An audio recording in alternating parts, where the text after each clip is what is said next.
قبر پرستی مت کرو، تو ان کا جواب ہوتا ہے ہمارے یہاں پر جو ہے وہ اولیاء کرام سے مدد طلب کرنا یہ ایک نظریہ ہے، یہ ایک عقیدہ ہے. تو بعض لوگ اس پر اعتراض کرتے ہوئے کہتے ہیں کہ یہ تو شرک ہے، اور دلائل وہ بیان کر رہے ہوتے ہیں کہ جو بتوں کی مذمت میں ہے. اللہ اکبر. بتوں پر نازل ہونے والی آیتیں مسلمانوں پر چسپاں کرے گی، اولیاء کرام پر چسپاں کرے گی. یہ تو وعید بیان کی گئی ہے، ان کو پتا ہوتا ہے کہ بتوں پر آئی ہیں پھر بھی بیان کر رہے ہوتے ہیں اولیاء. یہ بھی پھر بھی کر رہے ہوتے ہیں. اب آپ نے ان لوگوں کی بات سن لی، اب ذرا قرآن پاک کی بات بھی سن لیں. سورت نحل آیات نمبر 20 میں اللہ تعالیٰ فرماتا ہے جنہیں یہ لوگ اللہ کے سوا پکارتے ہیں وہ کوئی چیز بھی نہیں بنا سکتے، وہ خود مخلوق ہیں، بے جان ہیں، زندہ نہیں ہیں، اور انہیں خبر بھی نہیں کہ وہ کب دوبارہ اٹھائے جائیں گے. یہاں مردوں کی بات ہو رہی ہے، یعنی مردہ انسانوں کی، نہ کہ پتھروں کی.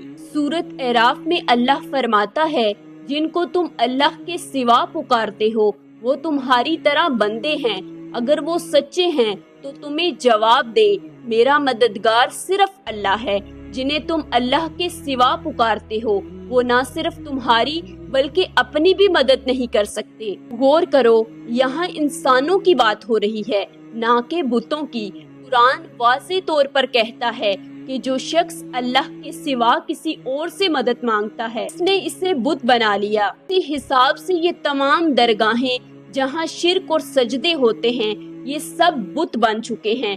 نبی کریم صلی اللہ علیہ وآلہ وسلم نے اپنی وفات سے قبل دعا کی، اے اللہ میری قبر کو ایسا بت نہ بنانا جس کی لوگ عبادت کریں، یعنی اگر میری قبر کی بھی عبادت کی گئی، یہاں سجدہ کیا گیا تو وہ بھی بت بن جائے گی، تو ان قبروں کا کیا حال ہوگا. اب آپ خود اندازہ لگائیے کہ یہ لوگ کتنے جاہل ہو چکے ہیں کہ اللہ کی واضح آیات کو دیکھ کر بھی انکار کرتے ہیں. اللہ تعالیٰ نے اس کی وجہ سے اگلی آیت بھی بیان فرما دی، اگر تم انہیں اللہ کی طرف بلاؤ تو یہ پھر بھی نہیں سنیں گے، اور یہ لوگ بظاہر آنکھیں کھول کر تمہاری طرف دیکھتے ہوں گے لیکن ان کی آنکھیں بند ہوں گی. اور آج کے دور میں خود دیکھ لیں کہ یہ لوگ خود کہتے ہیں کہ آل حضرت کی تعلیمات پر ہماری آنکھیں بند ہیں، چاہے وہ قرآن کے حکم کے خلاف کچھ بھی کہہ گئے ہوں. آپ کو یہی مشورہ دوں گا، امام اہل سنت رحمۃ اللہ علیہ کی تعلیمات، ان کے فتاوا پر آنکھیں بند رکھنا، ورنہ وہ ٹھوکر کھائیں گے کہ کہیں کے نہیں رہیں.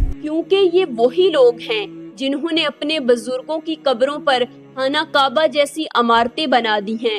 ان کے دروازے کو جنتی دروازہ کہہ دیا ہے. جو بھی شخص یہاں سے گزر جائے وہ جنتی ہو جاتا ہے، بس تھوڑی سی فیس اور نذرانے کے بدلے. پاکستان کے شہر پاک پتن میں بابا فرید کے دربار پر بھی یہی کچھ ہو رہا ہے. یہاں بھی ایک جنتی دروازہ بنایا گیا ہے، جو بھی شخص اس دروازے سے گزر جائے وہ جنتی ہے، اور پھر چاہے وہ زندگی میں جو بھی کرے سب کچھ جائز ہے. یہاں تو جیسے لوٹ سیل لگی ہوئی ہے. پہلے یہ دروازہ 2-3 دن کے لیے کھولا جاتا تھا، اب محکمہ اوقات نے اسے 7 دن کے لیے کھولنے کا ارادہ کیا ہے تاکہ بزنس کا دورانیہ بڑھ سکے اور پاکستان بھر سے غریب، جاہل اور گمراہ لوگ یہاں آ کر اپنے نذرانے لٹا سکیں. حالانکہ اللہ کے رسول صلی اللہ علیہ وآلہ وسلم نے اپنے صحابہ کے لیے بھی ایسی کوئی جنت کی گارنٹی نہیں دی، اور نہ ہی کعبہ کے دروازے کے بارے میں ایسی کوئی بات موجود ہے، لیکن یہ گارنٹیاں ان کے پاس موجود ہیں. اب ذرا چیک کریں، خواجہ معین الدین چشتی کا دربار ہے. جس طرح ہر سال خانہ کعبہ پر غلاف کعبہ بدلا جاتا ہے اور پرانے غلاف کو عقیدت کے ساتھ تقسیم کیا جاتا ہے، بالکل ویسے ہی یہ لوگ خواجہ صاحب کے مزار پر بھی کرتے ہیں. یہاں بھی قبر کو غسل دیا جاتا ہے اور اس غسل کا پانی برکت کے لیے بوتلوں میں بھر کر بانٹا جاتا ہے. قبر کے غلاف کو بھی تبدیل کرنے کی رسم ادا کی جاتی ہے. آپ یہ ویڈیو دیکھیں اور خود فیصلہ کریں. جو کھول دیا جاتا ہے آج 13 ذی الحجہ کو، آج اس کو واپس سے لپیٹ کے اور غریب نواز کے آستانے میں محفوظ جیسے 12 مہینے رہتا ہے، انشاءاللہ اوپر کر دیں گے سرکار کی بات.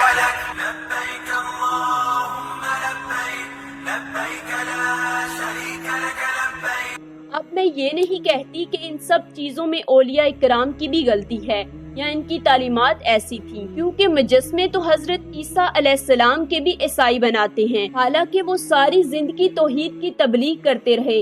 نبی کریم صلی اللہ علیہ وآلہ وسلم نے اپنی وفات سے قبل اللہ سے دعا کی تھی کہ اے اللہ میری قبر کو ایسا بت نہ بنانا جس پر لوگ آ کر سجدہ کریں۔ حالانکہ آپ نے ساری زندگی توحید کی تبلیغ کی اور شرک اور بت پرستی کی سخت مخالفت فرمائی۔ کا مطلب یہ ہے کہ اصل مسئلہ اندھی عقیدت، جہالت اور دین میں مختلف رسومات یعنی دین میں اضافہ ہے، جو آہستہ آہستہ انسانوں کو کفر اور شرک کی طرف لے جاتا ہے، اور یہی اندھی عقیدت اور جہالت ہے جس کی وجہ سے جب بھی کوئی نیک شخص وفات پاتا ہے تو لوگ اس کے بارے میں کرامات، معجزات، قصے اور کہانیاں چھوڑ کر اس کی قبر کو بت پرستی کے مقام تک لے جاتے ہیں، اور یہ سلسلہ حضرت نوح علیہ السلام کی قوم نے شروع کیا تھا، جو آج تک ایسے ہی جاری ہے اور مستقبل میں بھی یہ تب تک چلتا رہے گا جب تک ہم نے ان کی ہدایت کے لیے کچھ نہ کیا۔ اور اسی کے ساتھ ساتھ ہمیں یہ فیصلہ بھی کرنا ہے کہ